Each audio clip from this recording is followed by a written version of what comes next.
Hello दोस्तों, PW only IAS के इस यूट्यूब चैनल पे आप सबका स्वागत है। और आज हम लोग एनसीईआरटी के क्लास 10 का जो चैप्टर 7 हम लोग देखेंगे और इस चैप्टर का नाम है जीव जनन कैसे करते हैं। यानी आज हम लोग बहुत इंपॉर्टेंट चैप्टर रिप्रोडक्शन देखने वाले हैं, जनन देखने वाले हैं। तो आगे बढ़ने से पहले ये मेरे टेलीग्राम चैनल का क्यूआर कोड है, इस क्यूआर कोड को स्कैन करके आप जो है मेरे टेलीग्राम चैनल से जुड़ सकते हैं।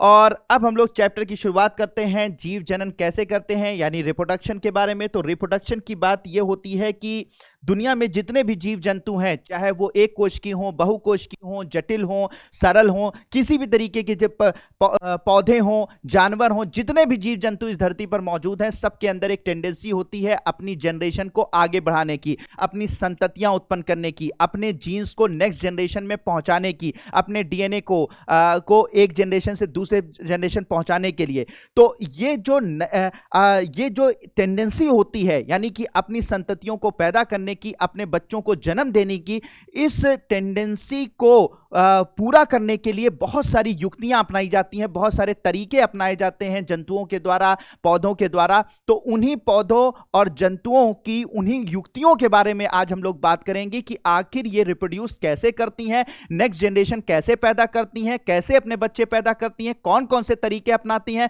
तो जितने भी जीव जंतु होते हैं उनके जो भी तरीके होते हैं, ठीक है, उन सबको हम लोग इस क्लास में डिस्कस करने जा रहे हैं। तो सबसे पहले अगर हम लोग यहां पर बात करेंगे तो सबसे पहला जो जीव होते हैं जो एक कोश की जीव होते हैं। एक कोश की जीव का मतलब जिनके अंदर उनका पूरा शरीर एक ही कोशिका से बना होता है। तो ऐसे जीव जिनका पूरा शरीर एक कोशिका से बना होता है, एक कोश की जीव कहलाते हैं। और उनमें जो रिप्रोडक्शन करने की टेक्निक होती है यानी जनन करने की जो युक्ति होती है, जो तरीका होता है, उसमें एक तरीका जो है वो बहुत ही जबरदस्त होता है और वो है विखंडन। ठीक है, विखंडन। तो एक कोश की जीवों में सबसे बेहतर तरीका जो माना जाता है अपने बच्चों को पैदा करने की या जनन करने का तरीका माना जाता है, उसे विखंडन बोलते हैं। विखंडन में होता क्या है कि जब एक जीव जो है, जैसे अमीबा है, तो अमीबा क्या करेगा कि जब ये एक कोश की जीव होता है और ये जब जनन करता है तो ये क्या करता है, अपनी ही कोशिका को विभक्त कर देता है, तो ब्रेक कर देता है, तोड़ देता है। और साथ ही साथ इसी एक कोशिका से दो कोशिकाएं बन जाती हैं। इसका नाभिक अलग हो जाता है, ठीक है, और नाभिक अलग होकर दो नाभिक बना लेते हैं और दो कोशिकाओं का जन्म होता है। दो कोशिकाएं इसी एक कोशिका से बन जाती हैं और इसी को हम लोग क्या बोलते हैं, विखंडन की प्रक्रिया बोलते हैं। यानी कि एक कोशिका से दो कोशिकाएं बनकर दो जीवों का बन जाना, यह विखंडन की प्रक्रिया कहलाती है। यह अमीबा में होता है, तो इस प्रक्रिया को हम लोग विखंडन कहते हैं। लेकिन यह जो विखंडन की प्रक्रिया होती है, जैसे अमीबा में मैंने बताया कि एक कोशिका विभाजित हुई, विभाजित होकर दो कोशिकाओं में बदल गई। जब वो जनन करती है तो दो कोशिकाओं में विभक्त हो जाती है, जिससे एक अमीबा से दो अमीबा बन जाते हैं, यानी दो जो है डॉटर अमीबा या उसका बच्चा अमीबा बन जाता है। चलिए, ये तो बात समझ में आ गई। लेकिन जरूरी नहीं कि यह विखंडन की प्रक्रिया सभी जीवों में इसी तरीके से होती है। बहुत सारे ऐसे जीव जंतु होते हैं जो विखंडन करने के लिए और भी तरीके अपनाते हैं। अब देखिए, कुछ जीव जंतु ऐसे होते हैं जिनका बिल्कुल मतलब, जैसे कि अब आपको एग्जाम्पल के तौर पे मैं बात बताऊं कि जैसे अमीबा का आपने देखा, तो अमीबा का मामला यह हुआ कि अमीबा जो है वो विभाजित हुआ, तो कोई फिक्स जगह नहीं है जहां से ये विभाजित हुआ। ठीक है, बस इसकी एक कोशिका है, एक कोशिका पहले एक कोशिका के अंदर मौजूद नाभिक जो है वो पहले दो नाभिकों में बदल गया, फिर ये दो नाभिक बदलकर फिर ये जगह जो है वो आपस में अलग होने लगी और फिर इसके बाद ये अलग होकर दो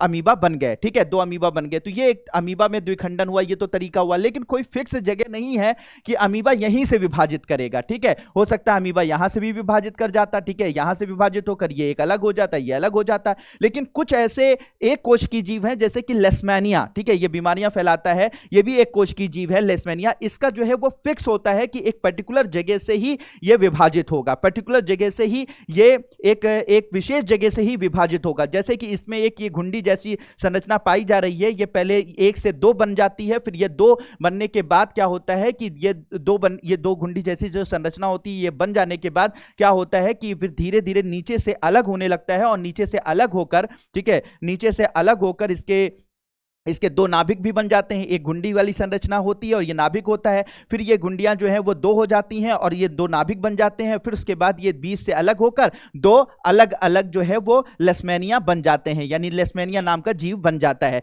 तो इसमें भी विखंडन हो रहा है, द्विखंडन हो रहा है, एक जीव से दो जीव बन रहे हैं, लेकिन इसमें जो है एक फिक्स पोजीशन है, वहीं से ये अलग हो रहे हैं। ऐसा नहीं है कि कहीं से भी अलग हो जा रहा है। तो विखंडन इसमें भी हो रहा है, अमीबा में भी हो रहा है, लेशमैनिया में भी हो रहा है, लेकिन अमीबा में कोई फिक्स नहीं है कि कहां से अलग होंगे दोनों, एक अलग होकर दो बनाएंगे, लेकिन लेशमैनिया में फिक्स है कि कहां से ये विखंडित होगा, कहां से ये अलग होगा। इसी तरीके से विखंडन की प्रक्रिया जो है वो प्लाज्मोडियम में भी होती है। प्लाज्मोडियम आपने सुना होगा, अगर मलेरिया का आपने बीमारी सुनी होगी तो इसी की वजह से होती है। तो ये प्लाज्मोडियम में बहुखंडन होता है। बहुखंडन का मतलब कि एक पूरी की पूरी एक स्ट्रक्चर बनता है और इसके अंदर एक ही अमीबा के एक ही एक कोश की जीव के अंदर, प्लाज्मोडियम के अंदर बहुत सारे जो हैं छोटे छोटे छोटी छोटी कोशिकाएं बन जाती हैं, छोटी छोटी बहुत सारी कोशिकाएं बन जाती हैं। और फिर क्या होता है, इसका बाहरी संरचना जो है वो ब्रेक हो जाती है, टूट जाती है और इसमें से ये छोटे छोटे प्लाज्मोडियम निकलकर जो है वो अपनी मतलब नए प्लाज्मोडियम बन जाते हैं।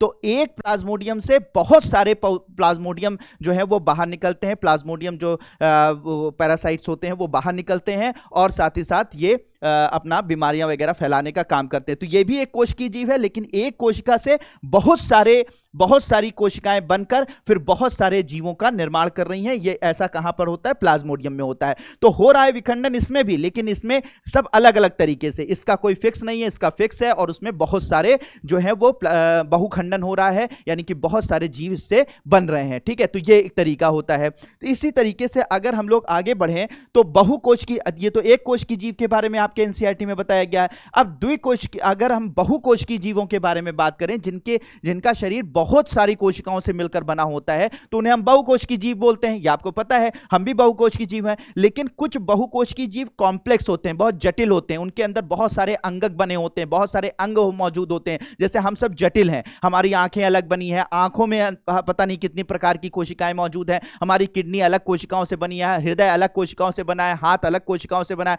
हाथ में भी बहुत सारी कोशिकाएं पाई। तो मतलब यह है कि हम सब बहुत जटिल जीव हैं। लेकिन कुछ ऐसे बहुकोश की जीव हैं जो बहुत सारी कोशिकाओं से तो बने हैं, लेकिन वो बहुत सरल होते हैं। तो सरल बहुकोश की जीवों में अलग तरीके से जनन होता है और जो जटिल जीव होते हैं, बहुकोश की जीव होते हैं, उनमें अलग तरीके का इसका जनन होता है। तो हम लोग यहां पर बात कर रहे हैं। तो हम लोग सबसे पहले जो सरल बहुकोश की जीव होते हैं उनके बारे में बात कर रहे हैं कि वो कैसे विभाजित होते हैं, वो किस तरीके से जनन करते हैं।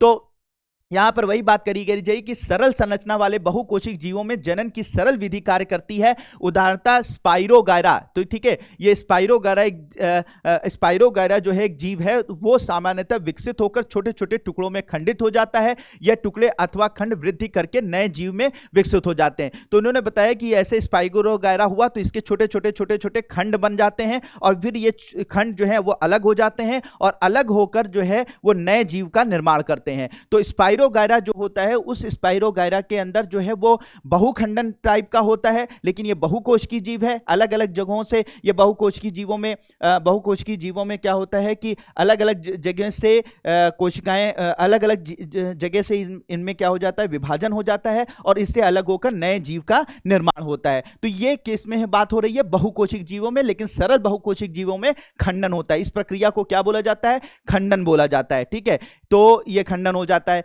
इसके अलावा ऐसा नहीं, इसके अलावा जो बहुकोशिक जीव होते हैं उनके और भी तरीके होते हैं अपने को जनन करने के, अपने जनन की प्रक्रिया को करने के लिए। तो उसमें से जैसे एक तरीका होता है पुनर्उद्भवन, ठीक है, या पुनर्जनन की एक प्रक्रिया होती है। यह किस में पाई जाती है, यह प्लैनेरिया में पाई जाती है। प्लैनेरिया क्या है, एक जीव है, बहुकोशिक जीव है, और यह बहुकोशिक जीव किस तरीके से जनन करता है, पुनर्जनन की प्रक्रिया को अपनाता है। इसमें क्या होता है सर, इसमें होता यह है कि इसमें यह मान लीजिए प्लैनेरिया है। अब यह प्लैनेरिया के 3 भाग ये विभाजित हो गए, यानी इसके ऊपर वाला भाग अलग हो गया, ये बीच वाला भाग अलग हो गया, 3 भाग अलग हो गए। अब ये तीनों भाग जो है अलग होकर नए नए नए नए जीव का निर्माण करेंगे। इससे एक अलग जीव बन जाएगा, इससे अलग जीव बन जाएगा, इससे अलग जीव बन जाएगा।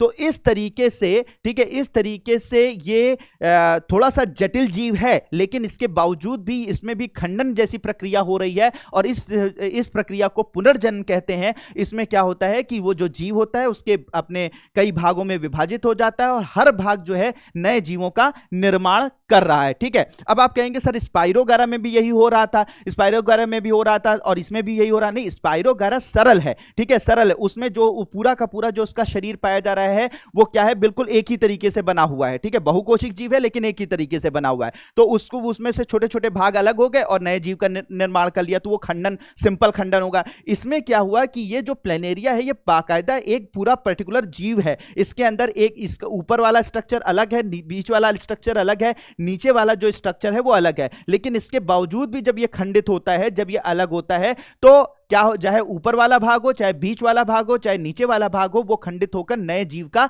जन्म देता है। तो ये कंपैरेटिवली स्पाइरोगारा से ज्यादा जटिल जीव है, लेकिन इसमें भी जो प्रक्रिया अपनाई जा रही है उसमें खंडन की जैसी प्रक्रिया अपनाई जा रही है, और इस प्रक्रिया को पुनर्जनन के रूप में जानते हैं। तो अब एनसीईआरटी क्या लिखती है, पूर्ण रूपेण विभेदित जीवों में अपने कायिक भाग से नए जीव का निर्माण की क्षमता होती है। अर्थात यदि किसी कारणवश जीव छत विच्छत हो जाता है अथवा कुछ टुकड़ों में टूट जाता है, तो इसके अनेक टुकड़े वृद्धि कर नए जीव में विकसित हो जाते हैं। उदाहरणतः हाइड्रा तथा प्लेनेरिया जैसे सरल प्राणियों को यदि कई टुकड़ों में काट दिया जाए तो प्रत्येक टुकड़ा विकसित होकर पूर्ण जीव का निर्माण कर देता है। तो यही बात यहां पर कही गई है। अब एक हाइड्रा होता है, हाइड्रा में क्या होता है, जैसे इसमें तो क्या हुआ, इसके कई भाग विभाजित हो गए और हर भाग जो है वो अलग अलग टूटकर अलग हो गया अगर, तो नए जीव का निर्माण करेगा। लेकिन अगर हम हाइड्रा की बात करें तो हाइड्रा की जो प्रोसेस होती है उसे मुकुलन कहते हैं। अब इस मुकुलन में क्या होता है, मुकुलन में क्या होता है कि मान लीजिए ये हाइड्रा है, ये भी जीव है। अब ये जो हाइड्रा जीव है इसके अंदर क्या होता है कि एक छोटा सा मुकुल निकलता है, यानी छोटा सा ऐसे नोट टाइप का निकलता है, जैसे पेड़ों में आप देखते हैं ना छोटी सी एक शाखा निकलती है। ठीक है, उसी तरीके से ये पेड़ नहीं है, तो जीव है, जंतु है। अब ये जो जंतु है इसमें एक छोटा सा उभार निकलता है, छोटी सी एक ब्रांच निकलती है जिसे मुकुल कहते हैं, और यही ब्रांच जो है वो बड़ी होने लगती है। जब ये बड़ी होने लगती है, काफी बड़ी हो जाती है, परिपक्व हो जाती है, तो ये इससे अलग हो जाता है, और इससे अलग होकर एक नया हाइड्रा जो है वो बनकर तैयार हो जाता है। ठीक है, नया हाइड्रा बनकर तैयार हो जाता है। तो इस प्रक्रिया को मुकुलन कहते हैं। पहले क्या हुआ, छोटा सा उभार निकला, इसे मुकुल कहते हैं।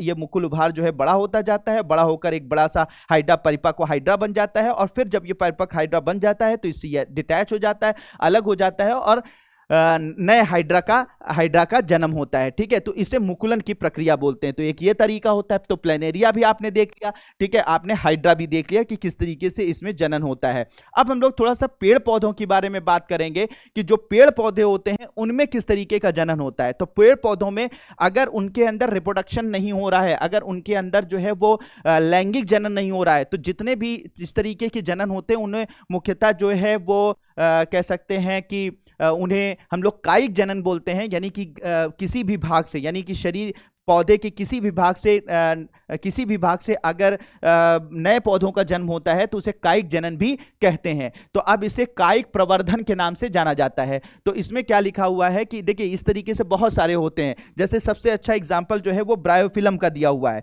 ब्रायोफिल्म में क्या होता है, उसकी जो पत्ती होती है, ये मोटी सी पत्ती आपके बागीचे वगैरह में आपने देखी होगी, तो ये मोटी सी पत्ती होती है, और ये जो पत्ती होती है जमीन पर जब गिर जाती है तो जहां पर पत्तियों, जैसे पत्तियां हैं ना, तो ये पत्तियां हैं, तो इसमें पत्तियों में ऐसे ऐसे करके जहां पर ये कोने, ये वाला कोना है, ये वाला कोना है, ये वाला कोना है, ये वाला कोना, तो हर कोने से एक छोटा सा जो है वो पौधा निकलना स्टार्ट हो जाता है। छोटा सा पौधा निकलना, छोटा सा पौधा निकलना, छोटा सा पौधा निकलना, छोटा सा पौधा निकलना स्टार्ट हो जाता है। जब ये पौधा बड़ा हो जाता है तो इससे टूटकर अलग हो जाता है, और फिर वहीं जमीन पर वो जम जाता है और नया पौधा बन जाता है। तो मतलब कि पौधे की पत्ती के, ठीक है, कोनों से क्या हो जाता है, कोनों से क्या होता है कि छोटे पौधे बनते हैं, और फिर ये पौधे अलग हो जाते हैं, और अलग होकर जो है वो नए पौधे का निर्माण करते हैं। तो इस तरीके की जो तरीका होता है ये कहां पे पाया जाता है, ब्रायोफिल्म में पाया जाता है। किस में पाया जाता है, ब्रायोफिल्म में पाया जाता है। तो ब्रायोफिल्म में क्या होता है कि उसके पत्तियों से जो है वो नए पौधों का जन्म होता है। ठीक है, इसी हिसाब से, जैसे ये तो ब्रायोफिल्म था, इसके हिसाब से जड़ से कभी कभी पौधे निकल आते हैं। ठीक है, अलग हो जाते, बहुत सारे पौधे निकल हो जाते हैं, उनको अलग कर लिया जाता है, वो तने से निकलते हैं, पत्तियों से निकलते हैं। ठीक है, और नए पौधे को उत्पन्न किए जाते हैं। और कभी कभी हम लोग क्या करते हैं कि कलम वगैरह काटते हैं। ठीक है, आपने देखा होगा कि एक गुलाब वगैरह में देखा होगा कि गुलाब का पेड़ है, उसकी एक छोटी सी जो डंठल होता है, छोटा सा जो उसका तने का भाग होता है या उसकी कोई ब्रांच होती है, ठीक है, उसका जो ब्रांच होती है उसको हम लोग काट लेते हैं, उसको जाकर जमीन पर क्या करते हैं, रोप देते हैं। और जब जमीन पर रोप देते हैं तो इसमें से पत्तियां निकल जाती हैं और ये नया पौधा बन जाता है। ठीक है, तो कभी कभी क्या होता है, ये एक जो पौधों के अंदर जो ये कायिक जनन होता है वो नेचुरल होता है, प्राकृतिक रूप से होता है, पत्तियां नीचे गिर गई, उसमें से नए पौधे निकल गए। और कभी कभी हम खुद भी ऐसा करते हैं, कभी कभी हम छोटा सा उसका जैसे कि गुलाब के अंदर मैंने आपको बताया कि उसका डंठल हमने काट लिया और उसको जाके जमीन में गीली जगह पर रोप दिया, तो उसमें से नया पौधा निकल गया। तो उसमें किसी तरीके से बीज की जरूरत नहीं होती है, लेकिन नया पौधा जन्म लेता है। तो इस तरीके का जो जनन होता है उसे कायिक प्रवर्धन के नाम से जानते हैं। अब इसके बड़े फायदे होते हैं, ये हर जगह पे किया जाता है। जैसे गन्ना आपने देखा होगा, गन्ने में भी यही किया जाता है कि गन्ने में भी उसका डंठल, जो गन्ने के छोटे छोटे भाग काट लिए जाते हैं और फिर उन भागों को क्या किया जाता है, जमीन में रोप दिया जाता है, नया गन्ना का पौधा निकल गया। तो गन्ना है, गुलाब है, अंगूर है, इसके उदाहरण है। कायिक प्रवर्धन द्वारा उगाए गए पौधों में बीज द्वारा उगाए पौधों की अपेक्षा पुष्प एवं फल कम समय में लगने लगते हैं। तो आप पूछा जाए आपसे कभी कि जो कायिक प्रवर्धन होता है, जिसमें हम बीज से पौधों का जन्म ना करके बल्कि पौधे के किसी भाग से ही हम पौधों का जन्म देते हैं, तो उसके फायदे क्या होते हैं? अगर आपसे पूछा जाए कायिक प्रवर्धन के फायदे क्या होते हैं, तो पहला फायदा यह होता है कि बीज द्वारा उगाए गए पौधों की अपेक्षा पुष्प एवं फल कम समय में लगने लगते हैं। तो कायिक प्रवर्धन द्वारा उगाए गए पौधों में बीज द्वारा उगाए गए पौधों की अपेक्षा पुष्प एवं फल कम समय में लगने लगते हैं। ठीक है, इसके अलावा जो है इसका और फायदा क्या होता है, कायिक प्रवर्धन का दूसरा लाभ यह भी है कि इस प्रकार उत्पन्न सभी पौधे आनुवांशिक रूप से जनक पौधे के समान होते हैं। मतलब मान लीजिए कि आपने लाल गुलाब है, अब उस लाल गुलाब जैसा गुलाब आपके बाग में कहीं नहीं है, तो आपने इसी की एक डंठल काटी और काट कर जो है उसको जमीन में रोप दिया, नया पौधा निकल गया।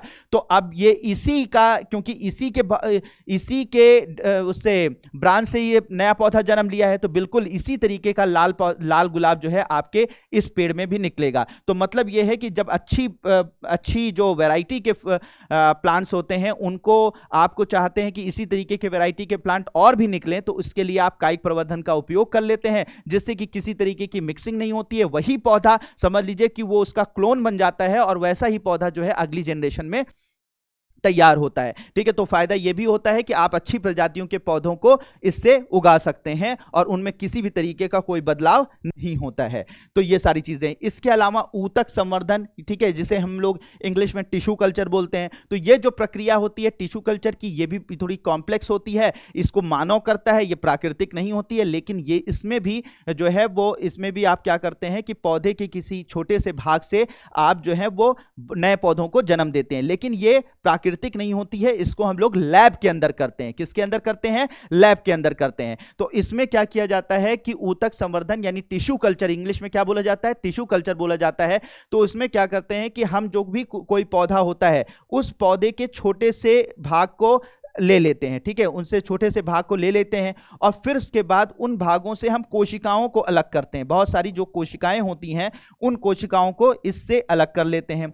अब इन कोशिकाओं को हम लोग क्या करते हैं, लैब के अंदर जो है वो जो पोषक पदार्थ होते हैं, पोषक पदार्थ जो मौजूद होते हैं, उन पोषक पदार्थ पोषक माध्यम में हम इन कोशिकाओं को रख देते हैं। मान लीजिए पौधा हुआ, इससे हमने पौधे का कोई भाग काटा और इससे कोशिकाएं लेकर हम क्या करते हैं, उसको हम लैब के अंदर जो पोषक माध्यम होता है उसके अंदर रख देते हैं। यानी पोषक माध्यम जिसके अंदर जो है वो कोशिकाएं विभाजित हो सकें, कोशिकाओं को विभाजन के लिए जरूरी जो है वो पोषण मिल सके, तो उसको रख देते हैं। सारा काम लैब में किया जाता है। इससे क्या होता है, धीरे धीरे ये कोशिकाएं जो है वो न्यूट्रिएंट को लेती हैं, पोषक पदार्थ को लेती हैं और फूलकर एक बहु को, और इन कोशिकाओं में विभाजन होता है। विभाजन होते होते होते होते ये कोशिकाएं जो है एक कोशिका से बहुकोशिकीय हो जाती हैं, बहुत सारी कोशिकाएं बन जाती हैं।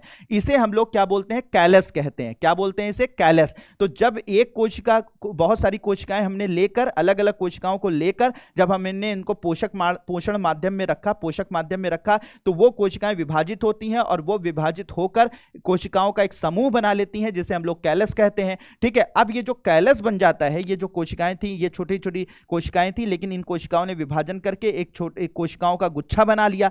अब ये जो कोशिकाओं का गुच्छा वो इसे कैलस कहते हैं। अब इसमें विशेष प्रकार के वृद्धि हार्मोन, जैसे आप लोगों को पिछली कक्षाओं में मैंने पढ़ाया है कि बहुत सारे हार्मोन्स होते हैं जो पौधों में काम करते हैं, कोई लंबाई बढ़ाता है, कोई चौड़ाई बढ़ाता है, कोई फूल निकालता है, बहुत सारे पिछले कक्षाओं में मैंने बताया, नहीं पढ़ा है तो जरूर पढ़ लीजिए। तो वो उन सब हार्मोनों को हम इस कैलस पर अप्लाई करते हैं, जिससे क्या होता है कि इस पौधे, ये जो कैलस होता है, जो कोशिकाओं का समूह होता है, कोशिकाओं का गुच्छा होता है, जब विशेष प्रकार के हार्मोनों को इस पर डाला जाता है, लंबाई चौड़ाई और सारे वाले हार्मोन इसमें डाले जाते हैं, तो यही कैलस जो है, यानी कि ये जो बहु कोशिकाएं होती हैं, कोशिकाओं का गुच्छा होता है, ये जो है विभाजन, इनके अंदर जो है वो विभाजन स्टार्ट हो जाता है। यानी कि यही कोशिकाएं जो हैं वो पेड़ की जड़, तने, पत्तियां, ठीक है, पत्तियों में बदलना शुरू हो जाती हैं उस हार्मोन की वजह से। ठीक है, और फिर ये नया पौधा तैयार हो जाता है और इस नए पौधे को हम लाकर जमीन में, जब ये थोड़ा सा बड़ा हो जाता है तो जमीन में रोप देते हैं। तो ये जो प्रक्रिया होती है इसे हम लोग ऊतक संवर्धन या टिश्यू कल्चर के नाम से जानते हैं। अब इससे ये कहां पर यूज किया जाता है, तो यहां पर ऊतक संवर्धन तकनीक द्वारा किसी एकल पौधे से अनेक पौधे संक्रमण मुक्त परिस्थितियों में उत्पन्न किए जाते हैं। इससे क्या फायदा होता है कि किसी तरीके से पौधे को खराब होने की, जैसे हम किसी पौधे, मान लीजिए कि गुलाब के एक पौधे को हम विकसित करना चाह रहे हैं और हम चाह रहे हैं कि सारे पौधे अच्छी क्वालिटी के निकलें और इसमें किसी भी तरीके का इन्फेक्शन वगैरह ना हो, किसी तरीके के वायरस या किसी भी तरीके का इन्फेक्शन ना हो, तो हम क्या करते हैं, इसको लैब में बहुत कंट्रोल तरीके से इन सबको हम डेवलप करते हैं और ऐसे पौधे जो होते हैं वो बहुत बेहतर जो है वो बेहतर प्रकृति के होते हैं और बहुत ही इनमें जो है वो खराब होने का, इनके नष्ट होने का खतरा भी बहुत कम होता है। ठीक है, कम होता है। तो इस तकनीक का जो उपयोग किया जाता है ज्यादातर सजावटी पौधों के लिए किया जाता है। तो सजावटी पौधों के लिए हम किसका उपयोग करते हैं, ऊतक संवर्धन या टिश्यू कल्चर का करते हैं, जिसके अंदर हम क्या करते हैं, फिर से देख लीजिए, हम लोग एक पेड़ की कोशिकाएं लेते हैं, उन कोशिकाओं को हम लोग एक पोषक माध्यम में डालते हैं जिससे कोशिकाओं में विभाजन होता है, फिर कोशिकाओं का गुच्छा बन जाता है जिसे कैलस कहते हैं। उसमें विशेष प्रकार के हार्मोन डालते हैं, पौधों वाले हार्मोन डालते हैं, जिससे पौधे, इसमें क्या हो जाता है, इस कोशिकाओं में विभाजन स्टार्ट होता है। कुछ कोशिकाएं जड़ बन जाती हैं, कुछ तना बन जाती हैं, कुछ पत्तियां बन जाती हैं और बाद में जब वो पौधा बन जाता है तो उस पौधे को हम अलग करके हम क्या करते हैं, जमीन में रोप देते हैं। तो एक साथ आप इस तकनीक की मदद से बहुत सारे पौधे तैयार कर सकते हैं, कम समय में तैयार कर सकते हैं और अच्छे क्वालिटी के पौधों को हम लोग इससे तैयार कर सकते हैं। ठीक है, अब इस जो बहुकोशी जो आपके ये पौधे होते हैं वो और भी कई तरीका अपनाते हैं जनन करने का, तो उसमें बहुत और भी जो तरीके होते हैं उन तरीकों में से एक होता है, जैसे कि आप एक कवक होता है, जैसे कवक का इन्होंने उदाहरण दिया राइजोपस। तो राइजोपस नाम का जो कवक होता है, ये जो कवक होता है ये कैसे जीव उत्पन्न करता है, ये बीजाणु बनाता है, छोटे छोटे बीजाणु बनाता है। अब ये बीजाणु कहां मौजूद होते हैं, ऐसे ही छोटी सी एक लेयर होती है, इसी के अंदर छोटे छोटे बीज बन जाते हैं, बीजाणु जिसे बोलते हैं, और ये जब पूरी तरीके से भर जाती है तो एक बारगी ये फट जाती है और इसमें से बहुत सारे बीजाणु निकलकर जमीन पर गिर पड़ते हैं या जहां पर भी इनको कंडीशंस मिलती है वहां गिर पड़ते हैं और फिर नया जो है राइजोपस बनाते हैं। तो इस तरीके को हम लोग बीजाणु समासंघ कहते हैं। इस प्रक्रिया को क्या बोलते हैं, बीजाणु समासंघ की प्रक्रिया कहते हैं। ठीक है, तो इसमें क्या होता है, छोटे छोटे बीजाणु बनते हैं, एक थैली जैसे स्ट्रक्चर में फिक्स होते हैं जैसे राइजोपस के अंदर, और फिर वो थैली फट जाती है और उसके अंदर वो बीजाणु निकलकर जमीन पर गिर जाते हैं, हर जगह गिर जाते हैं जहां से नए राइजोपस, नए कवक का निर्माण होता है। तो इसको हम लोग बीजाणु समासंघ कहते हैं। तो ये कवक में इस तरीके से राइजोपस जो कवक होता है उसके अंदर इस तरीके से जनन होता है। अब हम लोग बात करते हैं लैंगिक जनन के बारे में। लैंगिक जनन का मतलब यह हुआ कि अभी तक आप लोगों ने अलैंगिक जनन या आप लोगों ने कायिक जनन देखा था, तो लैंगिक और अलैंगिक और कायिक जनन के अंदर क्या हो रहा था, एक पौधा हो रहा था या एक जीव हो रहा था, यही एक जीव ब्रेक होकर यानी टूटकर या अलग, मतलब दो भागों में विभक्त होकर दो जीवों का निर्माण कर रहा था, या एक आपने पौधा देखा तो उसी पौधे का एक छोटा सा भाग अलग हो जाता जाता था उससे नए पौधे बनते थे, या उस पौधे की कोशिकाओं से नए पौधे बनते थे, या एक जीव जैसे प्लैनेरिया आपने देखा था, तो प्लैनेरिया अलग होकर जो है वो प्लैनेरिया बना रहा था, एक ही प्लैनेरिया टूटकर अलग हो जा रहा था और फिर से नए प्लैनेरिया बन रहे थे। तो अभी तक ये मामला चल रहा था, यानी कि एक ही कुल मिलाकर जो अभिभावक था, जो कह सकते हैं कि अभिभावक था, वो एक ही था, यानी कि एक जो संतति जिसकी है वो एक ही था, मतलब इसमें दो लोग इन्वॉल्व नहीं थे, ठीक है, इसमें नर मादा जैसा कुछ मामला नहीं था। इसमें सीधी सी बात ये थी कि एक जीव है, वो चाहे वो नर हो चाहे वो मादा हो, उसने अपने बॉडी के पार्ट से, अपने शरीर के भाग से नए जीवों को जन्म दे दिया। इसमें किसी तरीके के नर मादा जैसी कंडीशंस नहीं बनती थी। तो ये जो जनन होता था अभी तक जो भी आपने पढ़ा वो अलैंगिक जनन था, जिसमें लिंग का कोई मतलब फिक्स नहीं था कि मेल है फीमेल है, ऐसा कुछ नहीं था। लेकिन जो लैंगिक जनन होता है उसमें क्या होता है, फिक्स होता है। अच्छा, अलैंगिक जनन में एक खास बात यह भी होती है कि जो पौधा या जो जानवर अपने बच्चों को जन्म देते हैं अलैंगिक जनन की मदद से, यानी अपने ही बॉडी पार्ट से, वो उनके लगभग क्लोन होते हैं। मतलब कि जैसे कोई भी प्लैनेरिया है, मान लीजिए एक्स प्लैनेरिया है, उसने अगर अलैंगिक जनन से दूसरे प्लैनेरिया बने, तो वो दूसरे जो प्लैनेरिया बनेंगे, पहले जो उसका पिता होगा या कह सकते हैं जो उसका अभिभावक होगा, जो उसका कह सकते हैं कि जिससे वो पैदा हुआ है, तो वो बिल्कुल उसकी 100% फोटोकॉपी होगा, क्योंकि कोई भी मिक्सिंग नहीं हो रही है, ठीक है, उसी के बॉडी पार्ट से बन रहा है। तो 100% उसके डीएनए अपने बच्चों में, यानी कि उसकी नेक्स्ट जनरेशन में जिसको उसने जन्मा है उसमें सेम जाएंगे। लेकिन जो लैंगिक जनन होता है, लैंगिक जनन की खास बात ये होती है कि इसमें मेल और फीमेल इन्वॉल्व हो जाते हैं, मेल और फीमेल, नर और मादा इसमें इन्वॉल्व हो जाते हैं। इसमें मेल जो होता है वो मेल होता है, मेल जो है अपने जो है वो कुछ डीएनए यानी कि कुछ जेनेटिक मटेरियल देता है, और फीमेल अपने जेनेटिक मटेरियल को देती है। दोनों के जेनेटिक मटेरियल को से मिलकर एक नया जीव तैयार होता है, जिसमें कुछ कैरेक्टर जो होते हैं, कुछ जो है लक्षण जो होते हैं वो पुरुष के होते हैं, नर के होते हैं, और कुछ जो है वो लक्षण जो है वो फीमेल के होते हैं, मादा के होते हैं, और इससे नए जीव का जन्म होता है। तो ये जो नया जीव जन्म लेगा, ये कुछ गुण इसके रखेगा, कुछ गुण इसके रखेगा, और इन दोनों को मिलाकर एक नए गुण वाला जीव उत्पन्न होता है। तो पहले अभी तक जो हम लोगों ने अलैंगिक जनन देखा था, उसमें जो है वो गुणधर्म बदलते नहीं थे, जो उसके पूर्वज के होते थे वही उसके होते, तो उसमें कोई बदलाव नहीं होता था, क्योंकि बिल्कुल वो एग्जैक्ट फोटोकॉपी तैयार होते थे। लेकिन क्योंकि अब दो जीव यानी कि नर और मादा मिलकर नए जीव का जन्म जा रहे हैं लैंगिक जनन में, तो इसमें क्या होगा कि इसमें जो नया जीव जन्म लेगा, वो नया जीव जो है वो इन दोनों से बिल्कुल, इन दोनों से काफी अलग होगा। कुछ गुण इसके होंगे, कुछ गुण इसके होंगे, कुछ प्राकृतिक रूप से नए डेवलप हो जाएंगे, और फाइनली ये नया जीव जन्म लेगा जो इनकी तरह दिखेगा जरूर, लेकिन बहुत सारे डिफरेंसेस इनसे होंगे। तो ये सारी चीजें होती हैं आपके लैंगिक जनन में, ठीक है, लैंगिक जनन के अंदर। तो इसमें सबसे पहले कि अब ये कैसे किस तरीके से करते हैं, तो सबसे पहले जैसे प्लांट के अंदर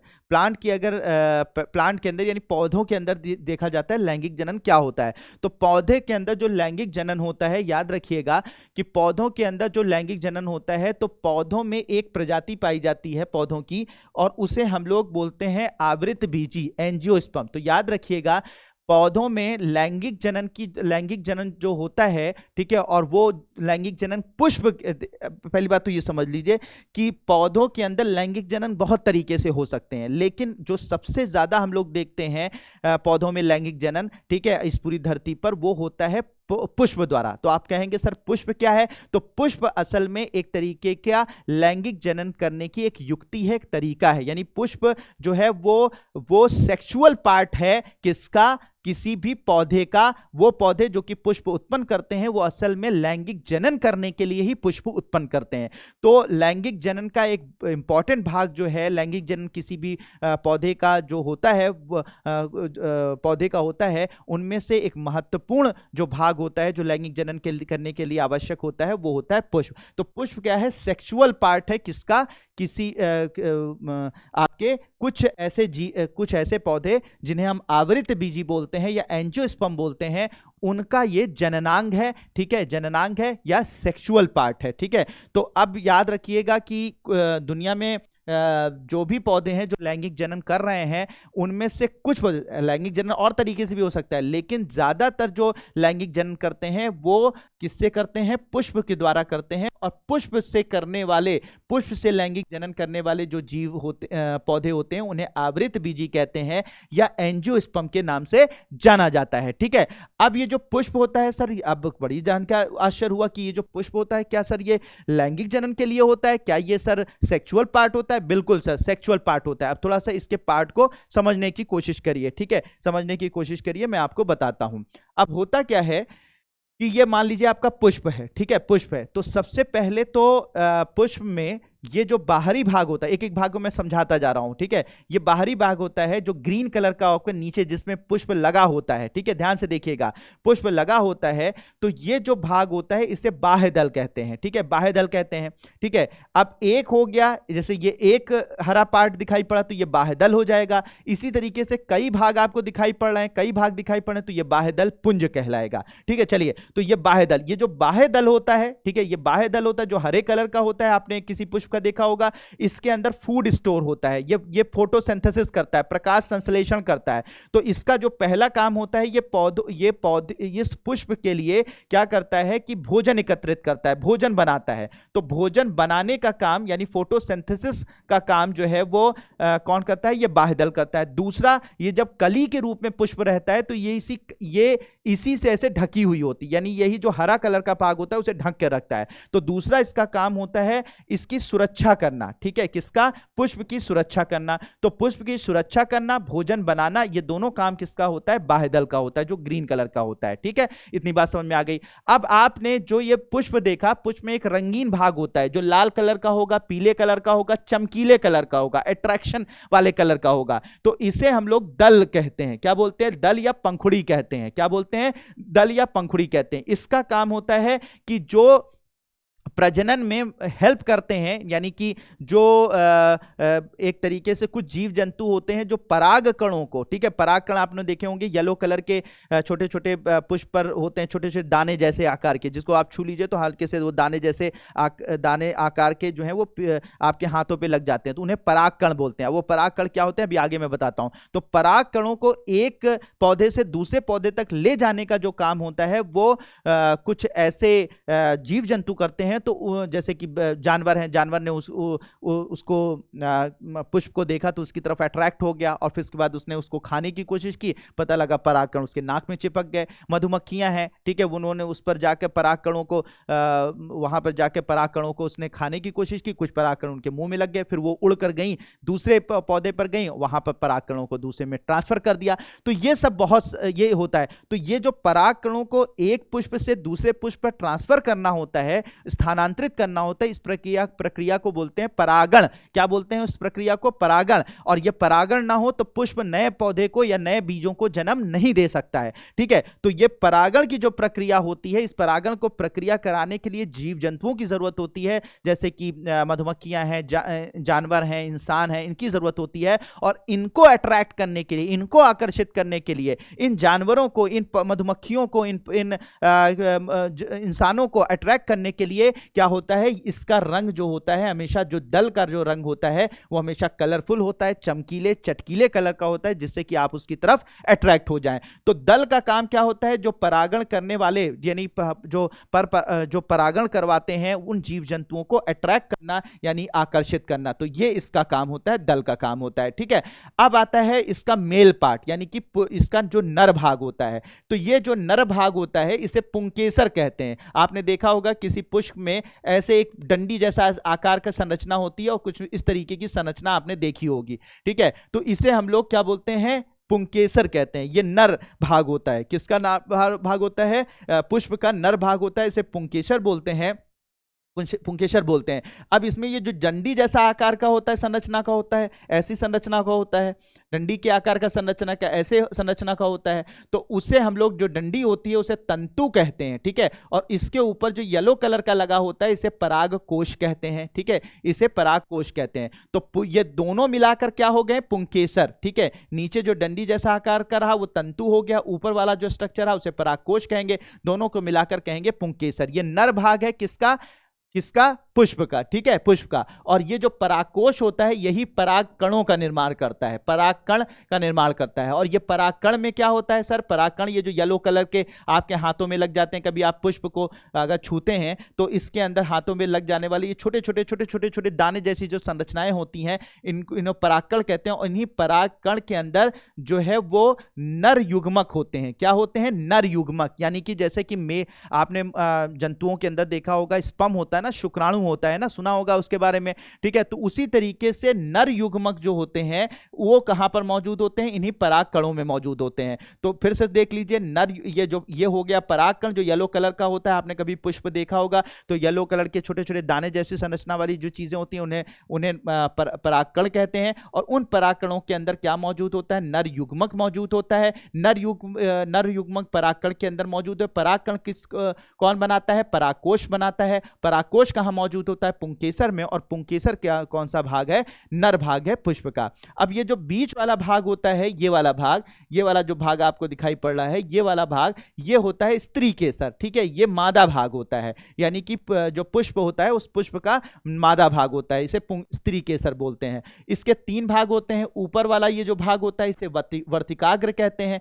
डंडी जैसा जो स्ट्रक्चर यहां तक होता है इसे वर्तिका कहते हैं। और नीचे जो मौजूद होता है वो अंडाशय मौजूद होता है। और अंडाशय के अंदर ही मादा युग्मक मौजूद होते हैं। क्या मौजूद होते हैं? मादा युग्मक मौजूद होते हैं। जैसे नर युग्मक जो है परागकण के अंदर मौजूद होते हैं, मादा युग्मक जो मौजूद होते हैं वो अंडाशय में मौजूद होते हैं, ठीक है। बात समझ में आ गई? अब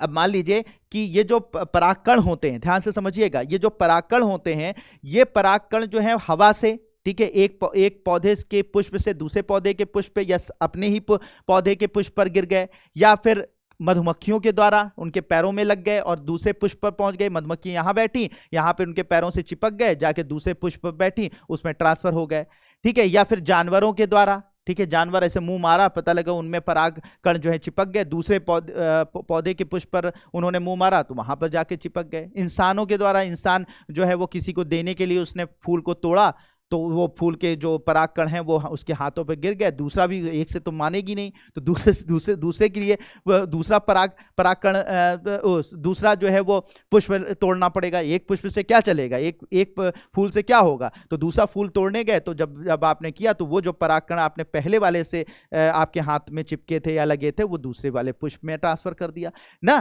तो इस तरीके से जो है वो परागण होता है। इसे क्या बोलते हैं? परागण। परागण क्या होता है? पराग कणों का एक फूल से दूसरे फूल में ट्रांसफर होना क्या कहलाता है? परागण। तो ये जो ये परागकण जो ट्रांसफर होता है इसके अंदर क्या मौजूद है? नर युग्मक मौजूद है।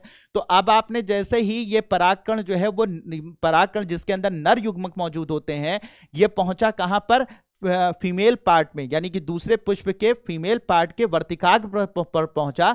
तो ये वर्तिकाग्र पर पहुंच जाता है। अब ये वर्तिकाग्र पर जैसे पहुंचा तो एक केमिकल रिएक्शन होती है जिससे कि ये वर्तिकाग्र यहां से फट जाती है, ठीक है, और फट जाती है और एक ट्यूब जैसा स्ट्रक्चर बनता है। ऐसे ट्यूब जैसा स्ट्रक्चर बनता है, ऐसे ट्यूब जैसा स्ट्रक्चर बनता है। कहां तक बनता है? अंडाशय तक, ठीक है, पुष्प के अंडाशय तक, यानी कि उसके मादा भाग जो अंडाशय वहां तक बनता है, ठीक है। अब इस परागकण के अंदर क्या मौजूद है? नर युग्मक। आपको पहले से बताया नर युग्मक। ये नर युग्मक जो है इसी ट्यूब के जरिए ठीक है, और इसको हम लोग पराग नली कहते हैं। ये जो ट्यूब बन जाती है आर्टिफिशियल, इसे पराग नली कहते हैं। तो ये जो पराग नली होती है ये हो गया आपका परागकण, इसके अंदर हुआ नर युग्मक और ये बन गई ट्यूब। कहां तक? अंडाशय तक। और फिर क्या होता है कि ये जो नर युग्मक होता है इसी नली के द्वारा धीरे धीरे धीरे धीरे करते पराग नली के होते होते होते होते कहां पहुंच गए? अंडाशय पहुंच गए। अंडाशय पहुंच गए। यहां पे मैंने पहले ही बताया कि अंडाशय के अंदर मादा युग्मक मौजूद होती है। तो यहां पर क्या होता है? मादा युग्मक यहां पे मौजूद है। तो ये जो नर युग्मक है जो कि पराग कणों से निकलकर इस ट्यूब के जरिए कहां पे पहुंच गया? हमारे मतलब इसकी इस पौधे के पुष्प के अंडाशय तक पहुंच गया। ये जो नर युग्मक होता है, यहाँ की जो मादा युग्मक होती है उस मादा युग्मक के साथ, यानी कि मादा जो अंडाणु होते हैं उनके साथ ये क्या करता है? निषेचन करता है। निषेचन करता है तो इसके निषेचन से क्या बनता है? इसके निषेचन से क्या होता है? बीज का निर्माण होता है। क्या बनता है? बीज का निर्माण होता है। और फिर यही अंडाशय फूल जाता है, ऐसे करके फूल जाता है, ऐसे फूल जाता है, तो ये क्या बन जाता है? फल बन जाता है, ठीक है, फल बन जाता है। जरूरी नहीं कि अंडाशय के फूलने से ही फल बने। फल और भी तरीके से बन सकता है, लेकिन अमूमन ये होता है कि ये अंदर जो है ये बाहरी भाग जो है वो फूल जाएगा और फूल कर ये फल बना लेगा और साथ ही साथ अंदर जो है वो मौजूद होता है बीज बन जाता है। इसी वजह से जब आप फल काटते हैं तो बीज में बीज निकलता है। तो बहुत ही सिंपल भाषा में मैंने आपको बता दिया, ठीक है। तो मैंने क्या बताया, ये फीमेल पार्ट होता है, ये मेल पार्ट होता है। मेल पार्ट जो होता है यानी कि इसका जो नर भाग होता है, उस नर भाग से निकलते हैं परागकण। परागकण एक पुष्प से दूसरे पुष्प ट्रांसफर होते हैं और ये परागकण जो है जाकर मादा जो अंगक होता है यानी कि जो स्त्री केसर होता है उसके वर्तिकाग्र पर गिरता है। यहाँ पर एक ट्यूब बनना शुरू हो जाती है। ट्यूब कहाँ तक आती है, आपके अंडाशय तक आती है। फिर जो नर युग्मक परागकण से निकलकर इसी ट्यूब के जरिए होते हुए कहाँ पहुँचता है, अंडाशय में। अंडाशय में मादा युग्मक के साथ ये क्या करता है, निषेचित करता है। निषेचन करने के बाद बीज बन जाते हैं और बीज बन जाते हैं और ये जो अंडाशय होता है ये फूल जाता है और फूल कर फल का निर्माण कर लेता है। तो मुझे लगता है बिल्कुल स्पष्ट हो गई होगी बात। अब जो बीज होता है उस बीज में ये ऊपर वाला जो भाग होता है, ठीक है, जैसे बीज है, ये मान लीजिए ये आपका डाइकॉट सीड है ये, ठीक है। तो अब क्या होता है कि इसमें क्या होता है, द्विबीजपत्री पौधा है। तो मान लीजिए चना है, तो चना आपने देखा होगा इस तरीके से। तो आपने देखा होगा कि इस चने को जब बीज से फाड़ो तो इस तरीके का स्ट्रक्चर दिखेगा। बीच में ये एक पीले कलर का या व्हाइट कलर का स्ट्रक्चर दिखेगा और ये दोनों किनारे होंगे। तो ये जो बीच वाला स्ट्रक्चर होता है इसमें ये प्रांकुर कहलाता है। ऊपर वाला भाग प्रांकुर कहलाता है, नीचे वाला भाग क्या कहलाता है, मूलांकुर कहलाता है, ठीक है। प्रांकुर जो है वो बढ़कर ये प्रांकुर जो है, जब ये बीज जो है वो होता है, मतलब कह सकते हैं कि जब इसको सही से कंडीशन मिलती हैं तो ये जो बीज होता है जब इसका अंकुरण होता है, बीज का अंकुरण होता है, तो इसी प्रांकुर वाले भाग यानी ऊपर वाले भाग को प्रांकुर, जो बीच में एक लाइंस व्हाइट कलर का एक स्ट्रक्चर दिखाई पड़ता है, इसके ऊपर वाले भाग को प्रांकुर, नीचे वाले भाग को बुलांकुर कहते हैं। तो ये जो प्रांकुर वाला भाग होता है इसी प्रांकुर वाले भाग से तना बनता है, तना पत्ती वगैरह बनती हैं। और जो मूलांकुर वाला भाग होता है इसी से जड़ वगैरह बनती हैं। तो ये प्रांकुर बन जाता है, ये तना पत्ती वगैरह, और ये मूलांकुर से क्या होता है, जड़ का निर्माण होता है। तो एक एक पॉइंट नोट करते जाइएगा, ठीक है, कि कहां से क्या बनता है, प्रांकुर से क्या बनता है, मूलांकुर से क्या बनता है। तो ये सारी की सारी चीजें मैंने आपको यहां पर बता दी, ठीक है, कि किस तरीके से। नहीं तो निषेचन के बाद पुष्प वो भी हो जाएगा आपका कुछ। हाँ, एक चीज यहां पर नोट कर लीजिएगा कि जब पुष्प में कुछ ऐसे पुष्प होते हैं जिसमें से पुंकेसर होता है या फिर स्त्री केसर होता है, सिर्फ एक ही जननांग होता है। कुछ ऐसे पुष्प होते हैं जिनमें दोनों चीज नहीं पाई जाती, सिर्फ या तो नर जननांग होगा या तो मादा जननांग होगा। तो ऐसे को हम लोग एक लिंगी पुष्प बोलते हैं। जैसे उदाहरण हुआ पपीता और तरबूज कहलाते हैं, ठीक है, याद रख लीजिएगा इसे, ठीक है। और कुछ ऐसे पुष्प होते हैं जिनमें दोनों चीज पाई जाती हैं, नर जननांग भी पाए जाते हैं और पुरुष जननांग भी पाए जाते हैं, मतलब नर जननांग और मादा जननांग भी पाए जाते हैं। तो ऐसे को हम लोग यानी स्त्री केसर पुंकेसर दोनों मौजूद होता है, जैसे कि गुड़हल, सरसों, इन्हें उभयलिंगी पुष्प बोलते हैं। क्या बोलते हैं, उभयलिंगी पुष्प के नाम से जाना जाता है। तो एक लिंगी पुष्प और उभयलिंगी पुष्प क्या होते हैं आपको समझ में आ गया होगा, इसका उदाहरण भी आपको समझ में आ गया होगा। तो यहाँ पे बहुत सारी चीजें दी गई हैं, जैसे परागकणों को पुंकेसर से, सब बातें मैं बता चुका हूं लेकिन एक बार पढ़ देता हूं। अतः परागकणों को पुंकेसर से वर्तिकाग्र तक स्थानांतरण की आवश्यकता होती है। यदि परागकणों का यह स्थानांतरण उसी पुष्प के वर्तिकाग्र पर हो जाता है, यानी उसी पुष्प के वर्तिकाग्र पर, यानी उसे नर भाग से निकला और मादा भाग पर गिर गया, तो यह स्वपरागण कहलाता है। परंतु एक पुष्प के परागकण दूसरे पुष्प पर स्थानांतरित, एक पुष्प से दूसरे पुष्प पर, यानी एक पुष्प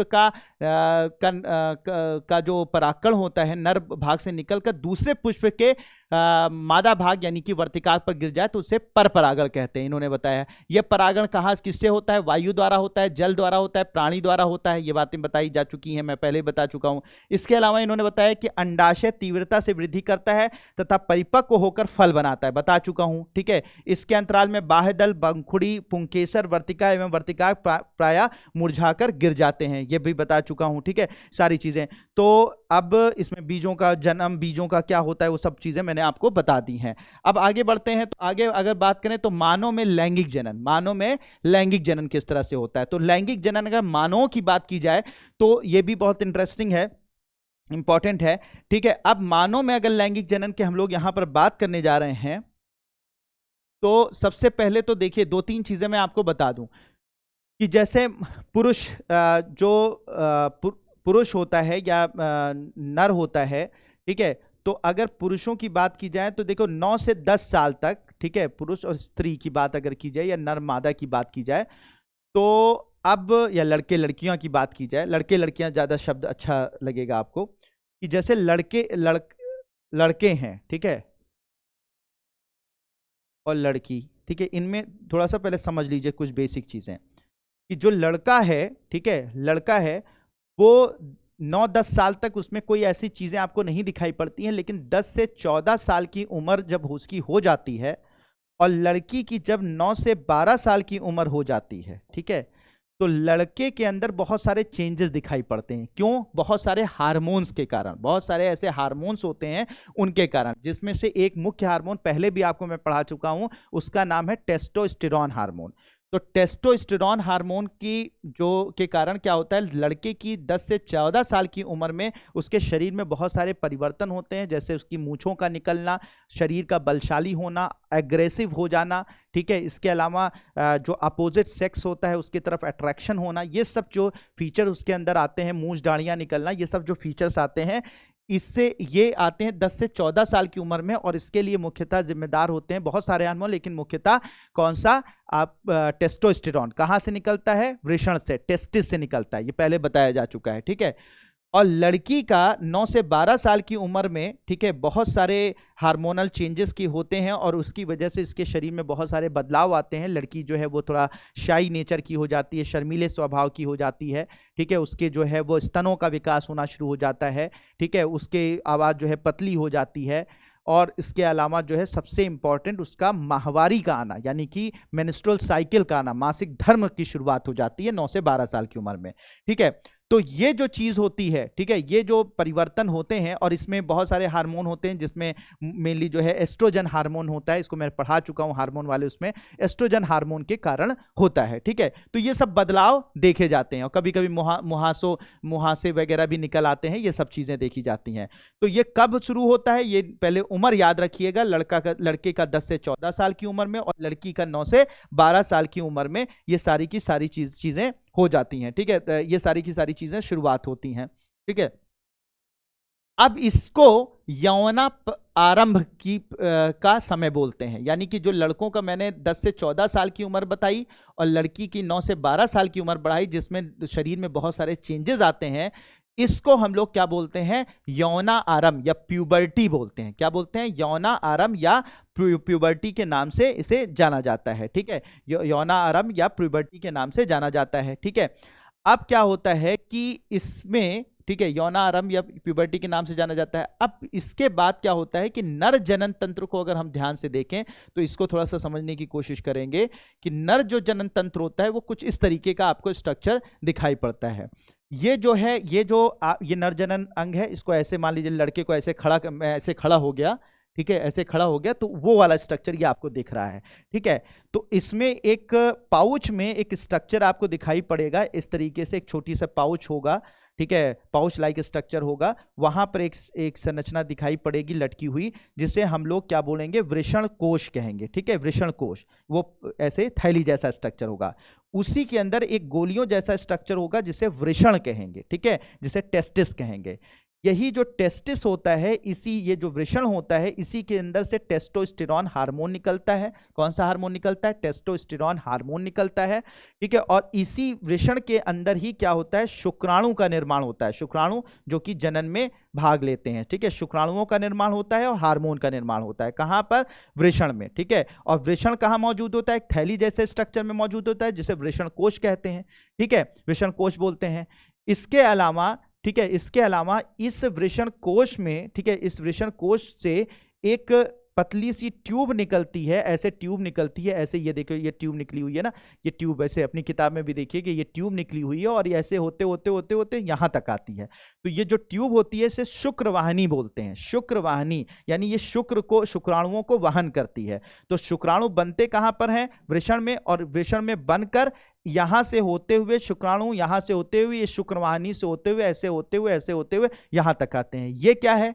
ये जो है शिश्न कहलाता है, पेनिस कहलाता है। ये जो स्ट्रक्चर आपको दिख रहा है, ये पेनिस, ये लटका हुआ जो स्ट्रक्चर दिख रहा है, ये पेनिस कहलाता है। ये फीमेल के वेजाइना में, यानी कि उसके जो योनि होती है उसमें ये इरेक्ट होकर, ठीक है, ये इरेक्ट होकर जो है उसकी योनि में जाता है, ठीक है, सेक्सुअल कॉन्टैक्ट की वजह के समय पर, और वहां पर शुक्राणुओं को छोड़ता है। कहां पर? महिला जो उसमें मादा होती है उसकी योनि में, ठीक है। तो मादा की योनि में शुक्राणुओं को छोड़ने का काम कौन करता है? ये शिश्न करता है। और शुक्राणु आते कहां से हैं? वृषण में बनते हैं, और वृषण से बनकर इसी शुक्रवाहिनी के जरिए होते हुए यहां तक पहुंचते हैं। अब रास्ते में मौजूद होती है प्रोस्टेट ग्रंथि, ठीक है। प्रोस्टेट ग्रंथि, ये ग्रंथि है प्रोस्टेट ग्रंथि। तो जब शुक्राणु यहां से निकलता है, यहां से निकलता है, यहां से निकलता है, तो यहां जब पहुंचता है तो यहां पर ये प्रोस्टेट ग्रंथि क्या करती है कि इसको कुछ न्यूट्रिटिव यानी कुछ पोषक पदार्थों को दे देती है, कुछ पोषक पदार्थों को दे देती है, जिससे कि जो स्पर्म होता है यानी शुक्राणु होता है, इस पोषक पदार्थों को ले लेता है। पोषक पदार्थों को मतलब कह सकते हैं कि कुछ पोषक पदार्थों को ले लेता है, कुछ ऐसे मटेरियल को ले लेता है।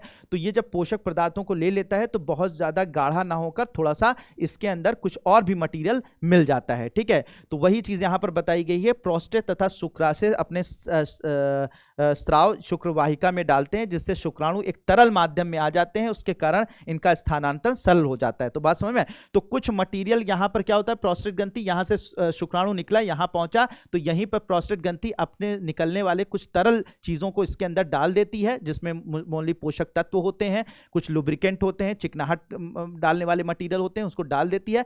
जिससे क्या हो जाता है, एक शुक्राणु जब इन पोषक तत्वों के साथ यानी इन तरल माध्यम के साथ मिल जाता है तो उसे हम लोग क्या बोलते हैं, व्रीय बोलते हैं। क्या बोलते हैं? व्रीय बोलते हैं।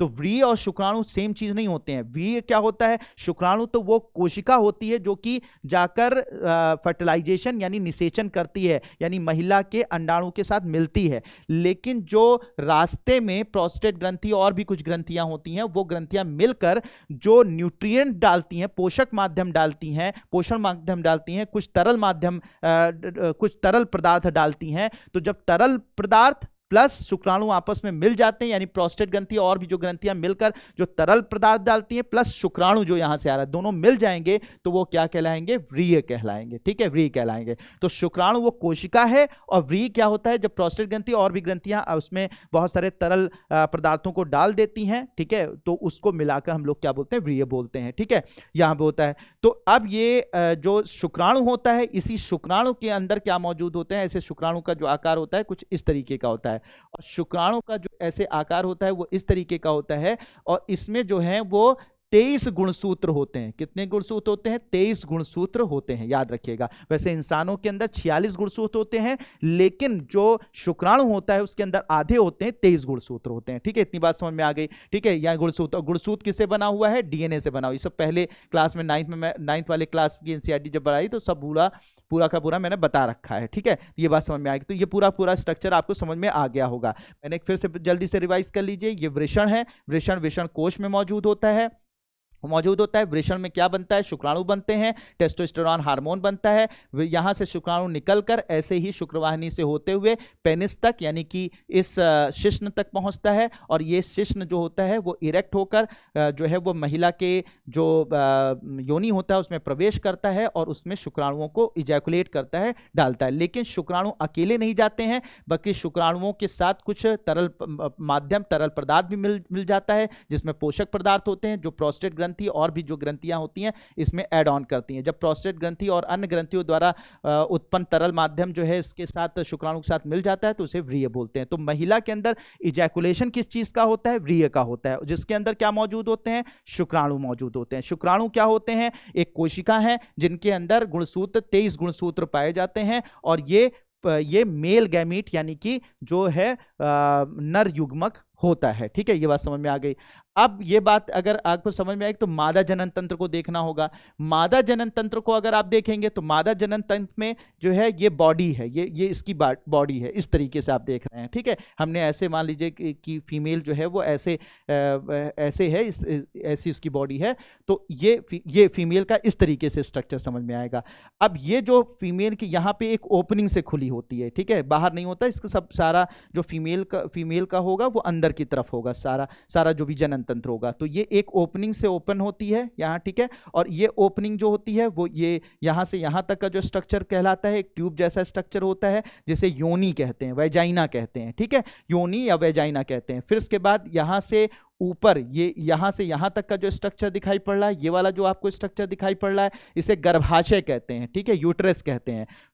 गर्भाशय और योनि के बीच में ये जो बॉर्डर लाइन है इसे ग्रीवा कहते हैं, ठीक है, ग्रीवा यानी कि सर्विक्स कहते हैं, सर्विक्स या ग्रीवा कहते हैं, ठीक है। ये होता है अंडाशय, ये दोनों तरफ अंडाशय मौजूद होते हैं। ये अंडाशय जो होता है क्या काम करता है, अंडाणुओं का निर्माण करता है, ठीक है, अंडाणुओं का निर्माण करता है और साथ ही साथ हार्मोन बनाता है। कौन से हार्मोन बनाता है, ठीक है, हार्मोन्स बनाता है, progesterone, estrogen hormone, progesterone hormone, relaxin hormone. क्या काम करता है, ठीक है, प्रोजेस्टेरॉन हार्मोन जो है वो एस्ट्रोजन हार्मोन जो है फीमेल के अंदर फीमेल का जो फीचर्स होते हैं उसके लिए जिम्मेदार होता है, ठीक है, अंडाणुओं को निकालने के लिए जिम्मेदार होता है। प्रोजेस्टेरॉन हार्मोन प्रेगनेंसी को मेंटेन करता है, गर्भावस्था को बनाए रखता है, और जो रिलैक्सिन हार्मोन है वो बच्चे को जन्म देने में मदद करता है। तो ये जो हार्मोन्स होते हैं ये सब पूरा पहले चैप्टर्स में, हार्मोन वाले चैप्टर में, पिछले चैप्टर में सब बता चुका हूं, वहां देख लीजिएगा, ठीक है, बस मैं आपको याद दिला रहा हूं। तो ये हार्मोन बनाते हैं और अंडाणु बनाते हैं। कौन बनाता है, आपके ये अंडाशय बनाते हैं, ठीक है, अंडाशय बनाते हैं।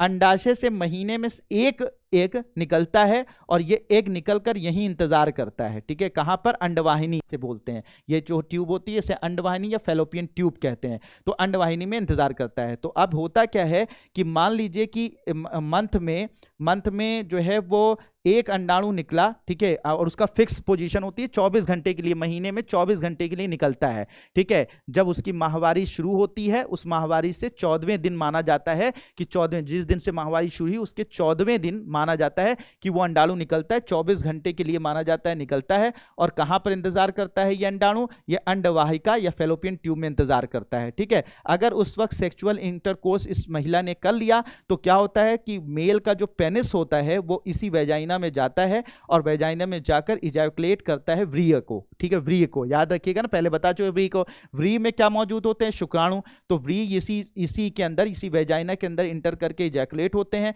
और फिर से निकलते हैं शुक्राणु। बहुत सारे शुक्राणु होते हैं, बहुत सारे शुक्राणु होते हैं। ये सारे शुक्राणु जो है वो ऐसे आगे बढ़ते हैं, कुछ शुक्राणु खत्म हो जाते हैं रास्ते में, कुछ बचते हैं, कुछ और खत्म हो जाते हैं आगे बढ़ते बढ़ते। कुछ शुक्राणु जो है इस अंडवाहिका फैलोपियन ट्यूब तक पहुंच पाते हैं। इसमें जो सबसे फास्टेस्ट होता है, सबसे अच्छा होता है, जो सबसे तेजी से होता है, वो जाकर क्या करता है, इस अंडाणु को निषेचित कर देता है, ठीक है। और अगर निषेचन हो गया, ठीक है, निषेचन हो गया तो इस निषेचन के बाद जो भ्रूण तैयार होता है, ठीक है, ये भ्रूण तैयार, निषेचन के बाद भ्रूण तैयार होता है, ये भ्रूण जो है यहां से होते हुए यहां आ जाता है और इसी गर्भाशय में लग जाता है, अटैच हो जाता है, और फिर 9 महीने इसी से अटैच होकर इसके अंदर धीरे धीरे डेवलप होता है। फिर 9 महीने के बाद इसी वेजाइना के थ्रू, इसी योनि के थ्रू शरीर से बाहर निकल आता है, जिसे हम लोग क्या बोलते हैं कि बच्चे का जन्म बोलते हैं, ठीक है। तो निषेचन, तो अब एक क्वेश्चन यहां पर भी क्लियर हो गया कि निषेचन कहां होता है, निषेचन कहां होता है, तो याद रखिएगा अंडवाहिका या फैलोपियन ट्यूब में निषेचन होता है, याद रखिएगा, ठीक है। अंडाणु कौन उत्पन्न करता है, अंडाणु उत्पन्न करता है। महीने में कितना करता है, नॉर्मली एक बार करता है। अब वो ये मतलब एक्सेप्शन अलग चीज होता है, अपवाद अलग है, लेकिन एक करता है, कितने देर के लिए, 24 घंटे के लिए। और अगर इस बीच में वो हो गया, सेक्सुअल इंटरकोर्स किया, तो इस शुक्राणु यहां से योनि से चलते हुए यहां तक आते हैं, यहां पर निषेचन करते हैं। तो ये सब चीजें आपको मैंने बता दी कि कैसे होता है। और अगर गर्भधारण हो गया तो ठीक है। अब आप मान लीजिए कि उसने मतलब सेक्सुअल इंटरकोर्स नहीं किया, निषेचन नहीं हो पाया, शुक्राणु नहीं जाकर निषेचित इसको कर पाए, तो क्या होगा, इसका क्या होगा, ये फिर डीजेनरेट हो जाता है, ये नष्ट हो जाता है। कौन, ये अंडाणु नष्ट हो जाता है, फिर अगले महीने फिर से निकलता है, ठीक है। ये सारी चीजें होती हैं। तो एक ये यहां पे लिखा है ना, 2 में से एक अंडाशय द्वारा प्रत्येक माह में एक अंड जो है परिपक्व होता है, ठीक है, वही निकलता है। तो ये सारी चीजें मैंने आप लोगों को बिल्कुल क्लियर कट बता दी कि क्या क्या चीजें होती हैं। अब हाँ, अब जो है बच्चा जब अपनी माँ के गर्भ में होता है तो उसको जो न्यूट्रिएंट मिलते हैं, माँ से बच्चे को जो सारा पोषक तत्व मिलता है वो एक संरचना द्वारा मिलता है जिसे प्लेसेंटा कहते हैं। भ्रूण को माँ के रुधिर से ही पोषण मिलता है, इसके लिए एक विशेष संरचना होती है जिसे प्लेसेंटा कहते हैं। क्या बोलते हैं इसे? प्लेसेंटा कहते हैं। तो प्लेसेंटा क्या होता है? वो संरचना जिसके जरिए जो शिशु होता है, जो भ्रूण होता है, उसको माँ के द्वारा जो है सारी के सारे पोषक तत्व पहुंचाए जाते रहते हैं। ठीक है, पहुंचाए जाते रहते हैं। तो ये सारी की सारी चीजें यहां पर मिलती है। हाँ, अब यहां पे पूछा गया क्या होता है जब अंड का निषेचन नहीं होता। यदि अंड कोशिका का निषेचन नहीं होता तो वो लगभग 1 दिन तक जीवित रहता है। सब मैंने आपको बता दिया, वो सारा मैंने उसी डायग्राम में ही डिफाइन कर दिया। ठीक है, और अगर अच्छा, उसके बाद अगर मान लीजिए निषेचन वगैरह नहीं हुआ तो ये अंड कोशिका जो है वो अंड कोशिका नष्ट हो जाती है। और फिर उसके बाद जो यूट्रस होता है, ये जो गर्भाशय है, इस गर्भाशय के ऊपर एक लेयर होती है, कुछ कोशिकाओं की एक पूरी परत होती है।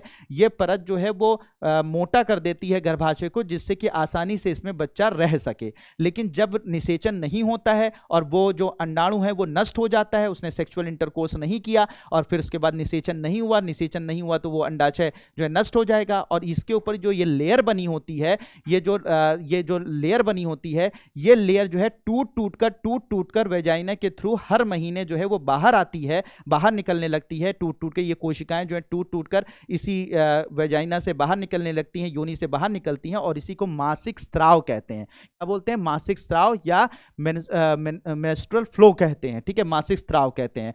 फिर उसके बाद अब फिर अगले महीने क्या होगा? फिर से नई कोशिकाएं जन्म लेंगी। ठीक है, फिर नई कोशिकाओं की लेयर बनेगी, फिर से अंडाणु निकलेगा, फिर वो इंतजार करेगा, निषेचन हो गया तो गर्भधारण हो जाएगा और ये लेयर नहीं टूटेगी। लेकिन अगर मान लीजिए निषेचन नहीं हुआ, फिर से ये नेक्स्ट मंथ टूटकर फिर वेजाइना से बाहर निकल जाएगी, जिसे मासिक स्त्राव कहते हैं। तो ये 2 से 8 दिन तक जो महिलाओं की योनि से ये ब्लड और साथ ही साथ ये कोशिकाएं निकलती हैं, ये जो है यूट्रस के चारों तरफ जो है वो इस विशेष प्रकार की कोशिकाएं होती हैं जो इसको मोटा बनाती हैं, इस यूट्रस को, वही टूट कर खून के साथ बाहर निकलती हैं। इसी को मासिक स्राव के नाम से जाना जाता है। तो होप कि ये बात आपको समझ में आ गई होगी।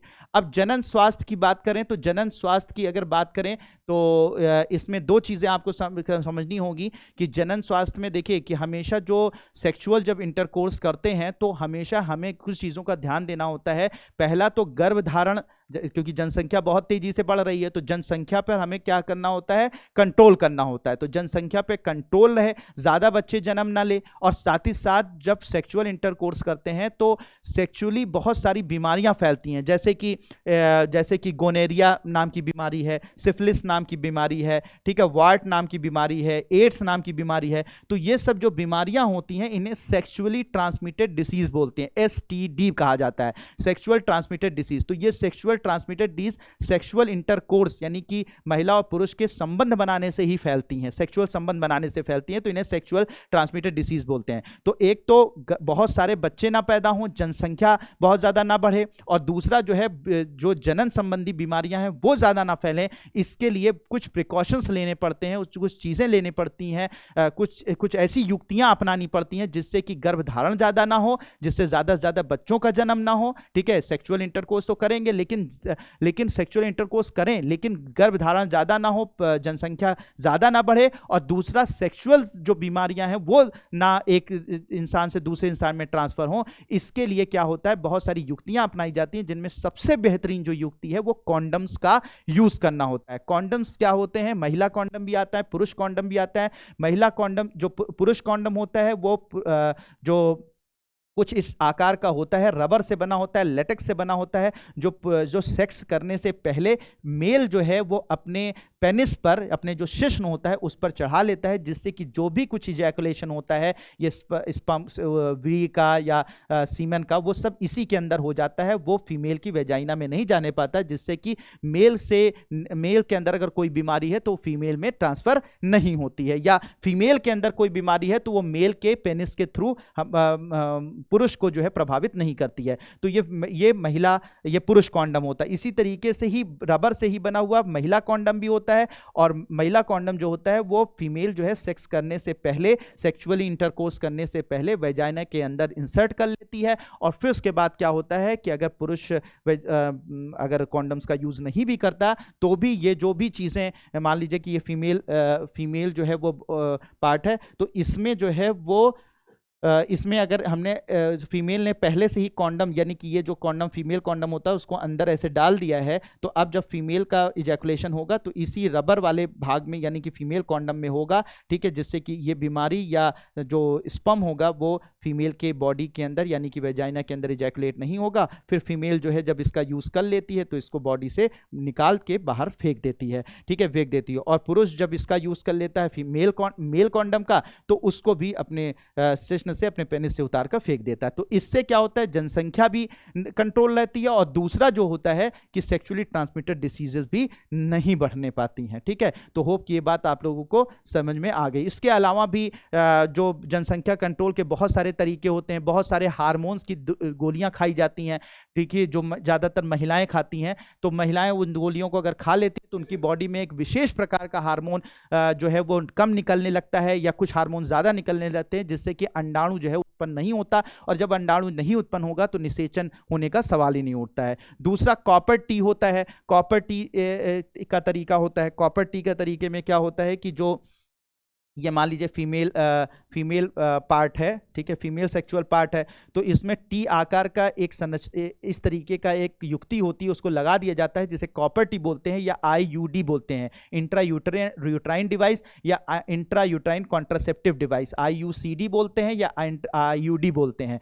तो इसे नॉर्मली भाषा में कॉपर टी कहा जाता है। तो ये कॉपर टी कुछ इस आकार की होती है, इसे डॉक्टर जो है वो बॉडी में वेजाइना के थ्रू यूट्रस के पास में यहाँ लगा देता है, जिससे ये जो अंडवाहिकाएं होती हैं ना, ये जो फैलोपियन ट्यूब होती हैं, ब्लॉक हो जाती हैं, ठीक है, इनको ये बंद कर देता है। तो अगर स्पर्म इजैकुलेट हुआ वेजाइना के अंदर तो ये स्पर्म जो है यहाँ से यहाँ तक तो पहुंच पाता है, लेकिन अंडवाहिनी पर वहां नहीं पहुंच पाता जहां पर अंडाणु मौजूद होता है, तो निषेचन होता ही नहीं है। जब निषेचन नहीं होगा तो बच्चे का जन्म ही नहीं होगा। तो बर्थ को कंट्रोल करने के लिए IUCD और IUD का भी इस्तेमाल किया जाता है, जिसे नॉर्मली कॉपर टी के नाम से जानते हैं। और भी युक्तियां होती हैं, लिखे और भी युक्तियां होती हैं, लेकिन ये सबसे बेहतर युक्ति, सबसे बेहतर कॉन्डम का इस्तेमाल करना। उसके बाद जो है वो कुछ हार्मोनल दवाएं खाई जाती हैं महिलाओं के द्वारा, और इसके अलावा जो और भी सब मतलब बेहतर है उसमें से IUCD या IUD या कॉपर टी का यूज किया जाता है, जिससे कि जो है गर्भधारण ना हो सके। लेकिन IUD इस्तेमाल कीजिएगा,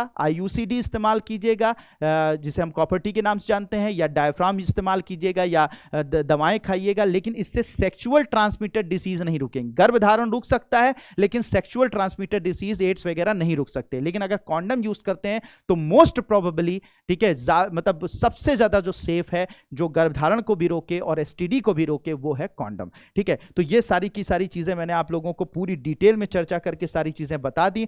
होप कि इस क्लास से आपको बहुत फायदा हुआ होगा, और आगे की क्लास में हम लोग नेक्स्ट क्लास में मिलते हैं। Thank you so much and may God bless you all.